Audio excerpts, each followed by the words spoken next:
नमस्कार दर्शक बंधु, आज आम किसी गुरुत्वपूर्ण जिके उपर नजर पकाइबा। ता पूर्व जदि भिडियोटी को नुआ कर देखुंती तेज आम चैनल को इवें सब्सक्राइब करी पाखे आसुवा बेल आइकन को क्लिक करूँ, जहाद्वारा आप सर्वप्रथम लाटेस्ट जिके जानीपारे। आज प्रथम जिके हेउछि महाभारत काल रे ओडिशा केउ नाम रे जन्मस्थान थिला।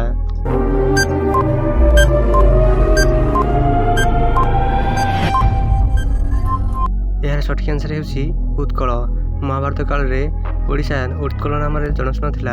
परवर्ती प्रश्न, उत्कल गुप्त समय मध्य ओडिशार केउ ऐतिहासिक नाम उल्लेख करा जायतिला?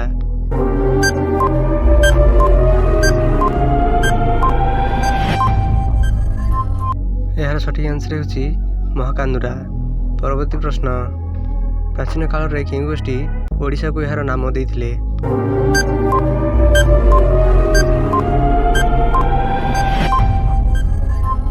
यार सठिक आंसर हेउछि ओडरा। प्राचीन काल रे ओडरा गोष्ठी ओडिशा को यार नाम देइथिले। परवर्ती प्रश्न, केउ ऐतिहासिक पाठ्य को ओडिशा को ओडिया कहा जाए?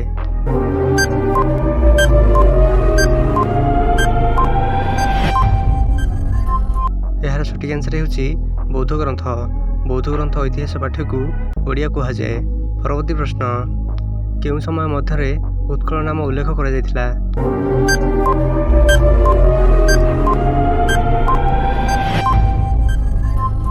यार सठिक आंसर हेउछि महाभारत युग। महाभारत युग रे उत्कल नाम उल्लेख करा जायतिला। परवर्ती प्रश्न, ओडिशा प्रदेश सीमा कमिशनर केउ वर्ष गठित होइतिला?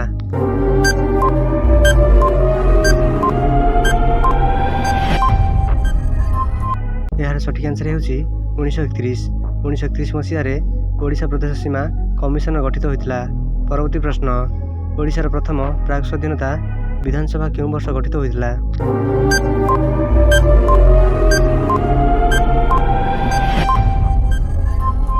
यार सठिक आंसर हेउछि 1937। 1937 मसीह गठित होइतिला। परवर्ती प्रश्न, बौद्ध ग्रंथ रे ओडिशा पई केउ ऐतिहासिक नाम व्यवहृत होइतिला?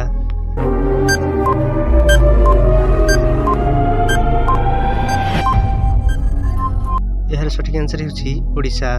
जदि भिडियोटी भल लागिछि तेबे